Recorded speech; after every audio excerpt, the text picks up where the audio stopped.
আসসালামু আলাইকুম, welcome back to my channel. কাছে কিংবা দূরে, দেশ এবং দেশের বাইরে যে যেখান থেকে বসে আমার আজকের ভিডিওটা দেখছেন, আশা করছি আল্লাহর রহমতে অনেক ভালো আছেন। আমিও আছি আলহামদুলিল্লাহ।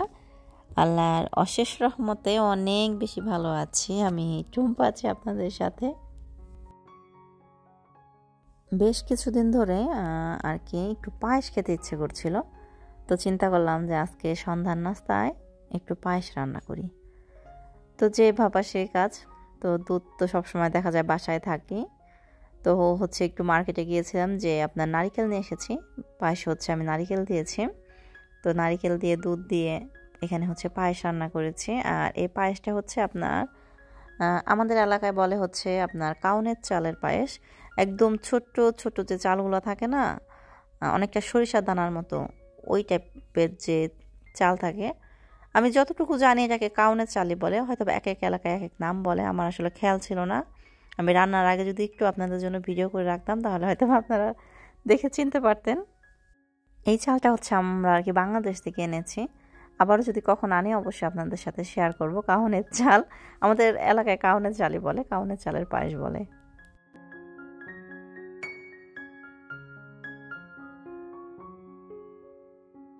তো আমাদের বাসার সামনে যে একটু জায়গা আছে, বেশি না অল্প একটু জায়গা, তো সেখানে হচ্ছে আমরা লাউ গাছ, তারপর হচ্ছে মিষ্টি কুমড়া গাছ লাগিয়েছিলাম। তো আস্তে আস্তে মাশাআল্লাহ বড় হচ্ছে। তো আজকে চিন্তা করলাম গাছের প্রথম পাতা ছিঁড়ে আমরা সবাই মিলে হচ্ছে পেঁয়াজ বানিয়ে খাবো। এখন মোটামুটি অনেক রাত, এখন রাত 12টার উপরে তো হবেই। এত রাত আসলে গাছের পাতা ছিঁড়তে এসেছি। মোবাইলের লাইট জ্বালিয়ে হচ্ছে গাছের পাতাগুলো আমি দেখছিলাম যে কোনটা কোনটা নেওয়া যায়। তো মোটামুটি বাসায় বাচ্চা কাচ্চা সবার খাওয়া দাওয়া শেষ, আমরা আর খাওয়া দাওয়া করি নাই।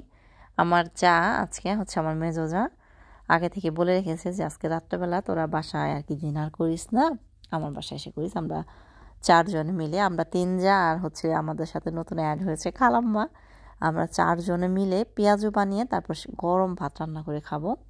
তো দেখা যায় কি বাচ্চা কাচ্চারা তো পেঁয়াজু পছন্দ করে না, আমরা কি মেয়েরা খুব পছন্দ করি। তো আমরা রাত্রেবেলা পেঁয়াজু খাবার, দেখা যায় ভাইয়েরা তো হয়তো যার যার মতো শুয়ে পড়েছে কিংবা যার যার কাজে ব্যস্ত। তো সবার খাওয়া দাওয়া শেষ করে হচ্ছে আমরা আর কি জায়ের বাসায় এসেছি, পাতা ঠাতা নিয়ে আসলাম। এখন হচ্ছে পেঁয়াজও বানাবো। তো এসে দেখলাম যে আমার যা এখানে হচ্ছে তেলাপিয়া মাছের লেজ ভাজছিল, এটা হচ্ছে ভর্তা বানাবে। আর হচ্ছে আপনার আর কি মিষ্টি কুমড়া পাতার পেঁয়াজও বানাবো। তো আপনারা কে কীভাবে পেঁয়াজু বানান জানি না, আমরা হচ্ছে মিষ্টি কুমড়া পাতার পেঁয়াজু এভাবে বানাই। তো এই পেঁয়াজুটা বানানোর সময় কেন জানি আজকে খুব জাকিয়ার কথা মনে পড়ছিল। আমাদের যে ভাতিজাবু গত বছর এই সময় হচ্ছে জাকিয়া কাতারে ছিল। তো জাকিয়া যখন কাতারে ছিল, জাকিয়া আমাদের অনেক পেঁয়াজু বানিয়ে খাইয়েছে। সন্ধ্যার সময় ঠান্ডা ঠান্ডা পড়তো, তো গাছ থেকে পাতা ছিঁড়ে হচ্ছে পেঁয়াজু বানিয়ে দিত। তারপর হচ্ছে আপনার বেগুনি এই টাইপের, জানে চাচিরা ভাজা পোড়া খুব বেশি পছন্দ করে। তো ওই হিসেবে জাকিয়া প্রায় সন্ধ্যার সময় না জিজ্ঞেস করতো, চাচি এটা খাবেন ওটা খাবেন। তো এই পেঁয়াজু বানানোর সময় ওর কথা খুব বেশি মনে পড়ছিল যে এখন যদি জাকিয়া থাকতো তাহলে কষ্ট করে আমার বানাতে হতো না, বই বানাতো। আসলে মানুষ যখন চলে যায় তখন তার স্মৃতিগুলো আসলে রেখে যায়। ও আমাদের এত মানে সন্ধ্যা নাস্তা বানিয়ে খাইয়েছে, প্রায় সন্ধ্যায় দেখা যেত আমাদের একটা রুটিন হয়ে গিয়েছিল যে সন্ধ্যা মানেই হচ্ছে ওই যে বাইরে বসে আমরা গল্প করি, গাছের থেকে পাতা ছিঁড়ে ও ভাজতো, পেঁয়াজ বানাতো, বিভিন্ন রকম নাস্তা বানাতো, এক একদিন ঝালমুড়ি করতো আমাদের। গত বছর হচ্ছে আপনার ধনিয়া পাতা, তারপর কাঁচামরিচ এগুলো আমরা বুনেছিলাম, তো ওই দেখা যেত কাঁচামরিচ ধনিয়া পাতা ছিঁড়ে তারপর ঝালমুড়ি মেখে নিয়ে আসতো। তো সব কিছু মিলিয়ে আসলে জাকিয়ার কথা খুব বেশি মনে পড়ছিল। আমি জানি এই ভিডিওটা যদি জাকিয়া দেখে, জাকিয়ারও আমাদের কথা খুব বেশি মনে পড়বে, কারণ আমাদের যে ছোট্ট ছোট্ট মেয়েদের যে আনন্দগুলা, এগুলা মোটামুটি জাকিয়া তো সবসময় থাকতো। গত বছরটা একদম আমাদের সাথে কাটিয়েছে, তো ওর অনেক স্মৃতি।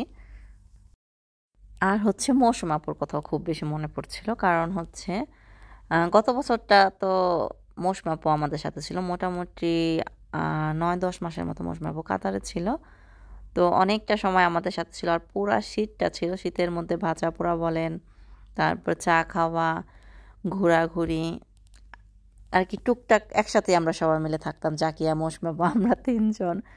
তো এখন হচ্ছে মৌসুমার পর জাকিয়া নাই, এখন আবার আলহামদুলিল্লাহ খালাম্মা আমাদের সাথে অ্যাড হয়েছে। তো আসলে খালাম্মা হয়তো বা একদিন চলে যাবে যেহেতু ভিজিটে এসেছে। তো খালাম্মা যাওয়ার পরও খালাম্মার কথা খুব বেশি মনে পড়বে, কারণ খালাম্মাকে নিয়ে আমরা ছোট ছোট অনেক আনন্দ করি। আসলে সব কিছু তো ওভাবে ক্যামেরার মাধ্যমে দেখানো যায় না, সব কিছু দেখায়ও না, দেখা যায় 2-3 দিন পর একটা ভিডিও আপনাদের সাথে শেয়ার করি। কিন্তু আমরা প্রত্যেক দিন আলহামদুলিল্লাহ অনেক আনন্দ করি, অনেক মজা করি। আসলে আমাদের জীবন আমরা যেভাবে কাটাই খুব এনজয় করে কাটাতে চেষ্টা করি। জীবন তো আপনার চলে যাবে, আপনি সেটা আনন্দ করেন আর আনন্দ না করেন। তো আমরা মোটামুটি দেখা যায় কি আমাদের 3 জায়ের খুব মিল, আমরা 3 জনই না একই রকম, যে আচ্ছা না কেউ বোরিং না, সবাই খুব আনন্দ করতে পছন্দ করি, যে ঠিক আছে আমরা সবাই মিলে আসেন একসাথে খাই। এখন বাজে আমি দেখাচ্ছি রাত 1টা 21। তো এখন হচ্ছে আমরা সবাই মিলে এখন খাবো আর অনেক অনেক গল্প করবো, আর দেখা যায় বাড়ি শুদ্ধ সবাই ঘুম, আমরা 3 জন এখন 3 জন না সরি খালাম্মা আচ্ছা 4 জনে মিলে চেয়ার টেবিলে বসে অনেক অনেক গল্প করবো, খাওয়াবো। তো কথা বলতে বলতে হচ্ছে ইলিশ মাছ ভাজা হয়ে গিয়েছে, শুধু পেঁয়াজু দিয়ে আসলে ভাত খাওয়াবেন আমার যায়, এর জন্য বড় একটা ইলিশ মাছ ভেজেছে। দেখেন এখানে কিন্তু বড় একটা ইলিশ মাছ, মাথা লেজটা রেখে দিয়েছে, আর এছাড়া 5 পিস ভেজেছে। আমরা 4 জন 4 পিস খাবো। আর যার মেয়ে নাতাশা ও হচ্ছে এবার এসএসসি পরীক্ষা দেবে, তো ও পড়ছিল, তো নাতাশা খাবে আমাদের সাথে। তো সব কিছু মানে খুব গরম গরম ভাত হচ্ছে একদম গরম মাত্র রান্না করেছি। এক চুলায় হচ্ছে পেঁয়াজও ভেজেছি, আর আরেক চুলায় হচ্ছে সরিষার তেল দিয়ে হচ্ছে ইলিশ মাছ ভেজেছি। আমরা বলি না মাঝে মাঝে যে আমরা এই টাইপের তরকারি খুব বেশি পছন্দ করি। আমাদের আর কি এক্সপেকটেশন ছিল না যে আমরা ইলিশ মাছ ভাজাই খাবো কিংবা খেতে হবে, যে আমরা পেঁয়াজও খেলাম, তারপরে হচ্ছে তেলাপিয়া মাছের লেজ ভর্তা বানিয়েছে। তো আমার যা আবার একটা ইলিশ মাছ কাটলো, যে থাক 4 জনে মিলে খাই, মজা করে খাই। তো সবাই মিলে এখানে একসাথে বসে খাবো। আমি জানি যারা আমার মতো ভাজা পোড়া পছন্দ করেন তারা কালকে হয়তো বা পেঁয়াজু বানিয়ে খাবেন, খেয়ে দেখবেন এত ভালো লাগে। যাদের গাছ নাই তারা হচ্ছে লাউ পাতা, তারপর হচ্ছে আপনার মিষ্টি কুমড়ো পাতা কিনে তারপর পেঁয়াজু বানিয়ে খেয়ে দেখবেন, খুবই মজা। এভাবে পেঁয়াজু বানিয়ে খেয়ে দেখবেন যারা না খেয়েছেন। আর আমার ভিডিওটা দেখে যদি কেউ পেঁয়াজু বানিয়ে খান অবশ্যই আমাকে কমেন্টস করে জানাবেন। তো মৌসুমা আপু আর জাকিয়া এই 2 জনের জন্য অনেক অনেক দোয়া করি, যারা খুব তাড়াতাড়ি এই 2 জনকে কাতারে এনে দেখ, আমরা আবার সবাই মিলে এক টেবিলে বসে এভাবে নাইট পার্টি করব। লেডিস নাইট পার্টি, যেটা এখানে কোনো চেঞ্জ অ্যালাউ না, সেটা যেই হোক আর কি মেয়েদের পার্টি ইনশাআল্লাহ।